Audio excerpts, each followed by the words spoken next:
For the second time in less than a week, Attorney General Merrick Garland announced the Department of Justice will be launching a pattern or practice investigation into a major U.S. police department.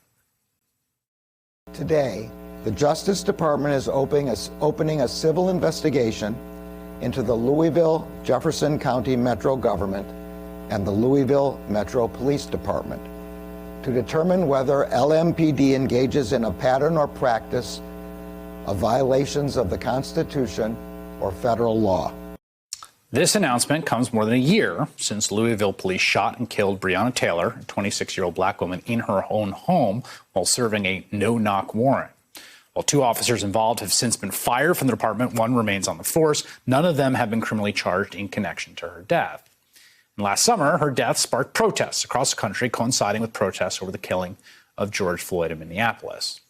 The Louisville probe comes just 5 days after the DOJ launched the same type of investigation into the Minneapolis Police Department. These announcements mark a major shift in DOJ policy. For 4 years under the Trump administration, the Department of Justice basically refused to exercise this power they have over local police departments. But now, under new leadership, they are finally back at it, using this key tool to try to enact some much-needed reform. Joining me now is a former Deputy Assistant Attorney General in the Department of Justice's Civil Rights Division under the Obama administration, Julie Fernandez.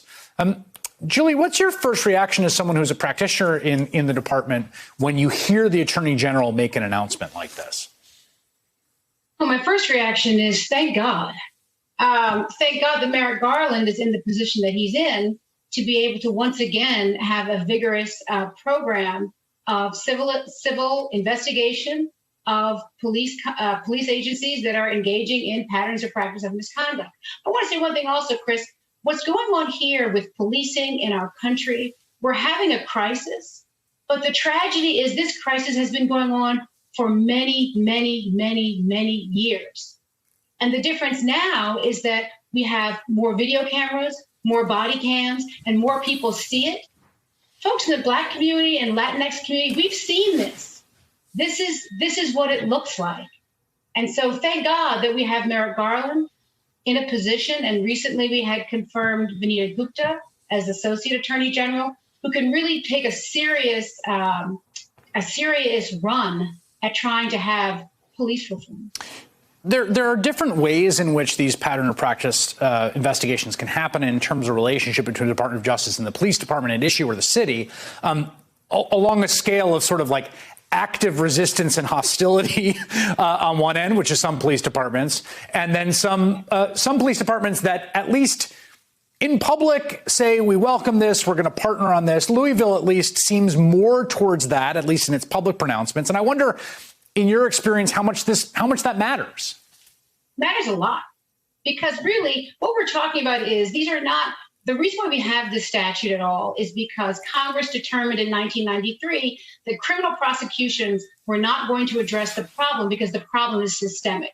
So with a systemic problem, you need a systemic solution. And the only way you're going to really get a systemic solution to be durable is if you have leadership within that jurisdiction that is interested in having a systemic solution that's going to carry it all the way, carry it once the cameras are gone and once people are off to the next crisis, that will continue to implement transparency, progressive policies, partnership with communities, and all the things that have to be an ongoing part of how police agencies can operate in our communities, consistent with the Constitution.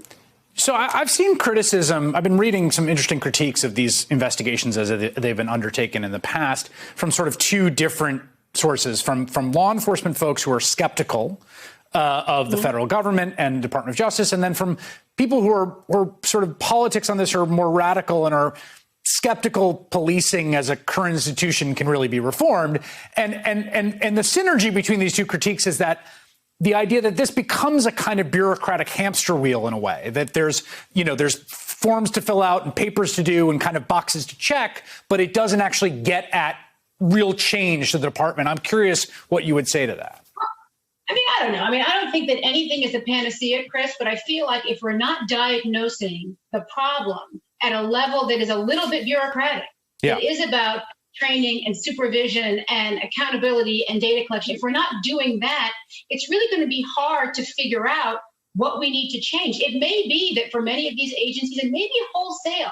We need a radical change. Yeah. But I kind of like diagnosing the problem beyond the obvious problems of systemic racism, but the other problems that layer with systemic racism to cause us to be in this perpetual crisis.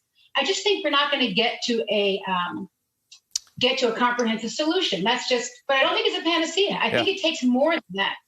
Definitely. Julie Fernandez, who worked at the Department of Justice. I would agree, by the way. I find the reports that have been issued, I've read a bunch of them for the last book I wrote.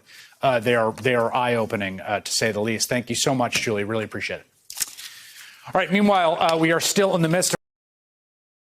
Hey, thanks for watching our YouTube channel. You should know that you can follow today's top stories and breaking news and catch up on your favorite MSNBC shows all in one place. Download the NBC News app today.